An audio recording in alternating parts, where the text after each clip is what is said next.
दोस्तों अब इस देश के विकास में हर क्षेत्र में महिलाएं अपना पूरा सहयोग कर रही हैं।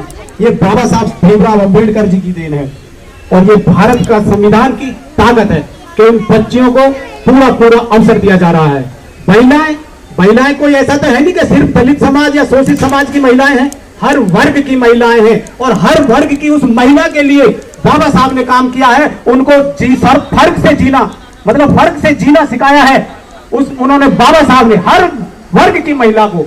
अब ये कौन कहेगा कुछ जो तुच्छ प्राणी है, तुच्छ मानसिकता के लोग हैं, वो सोचते हैं कि बाबा साहब ने सिर्फ दलितों के लिए काम किया है। अरे आधी से ज्यादा है तो हमारे बराबर महिलाएं चल रही हैं, तो महिलाएं तो सबकी है, हर वर्ग की महिला है, तो कौन कहेगा कि सिर्फ दलितों के लिए काम किया है। अगर ऐसा ही होता तो बाबा साहब सिर्फ और सिर्फ दलित और शोषित वर्ग की महिलाओं के लिए काम करते, उसमें नोट डाल के जाते कि महिलाओं को यदि अधिकार और शिक्षा दी जाएगी तो वो सिर्फ दलित और वंचित वर्गों को दी जाएगी। लेकिन नहीं, बाबा साहब दूरदर्शी थे। उन्होंने सोचा था कि जब महिलाएं शिक्षित होंगी और जब महिलाएं शिक्षित होंगी तो उनके बच्चे शिक्षित होंगे और जब बच्चे शिक्षित होंगे तो वो अपने आप इस जो रूढ़िवादी जो प्रथाएं हमारे धार्मिक आडंबर हैं, इनसे अपने आप निकल जाएंगी।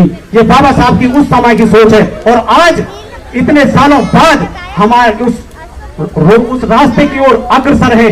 बहुत से हमारे लोग इन रूढ़िवादी परंपराओं से और धार्मिक परंपराओं से बाहर निकल चुके हैं। अभी भी बहुत से लोग हमारे बचे हुए हैं, लेकिन जैसे जैसे समय बीतेगा एक दिन तो आएगा जब भारत में हमारा बौद्ध बनेगा और बाबा साहब के सपनों का भारत बनेगा। तो दोस्तों इसी कड़ी में आगे हम चलते हैं। कोई वक्ता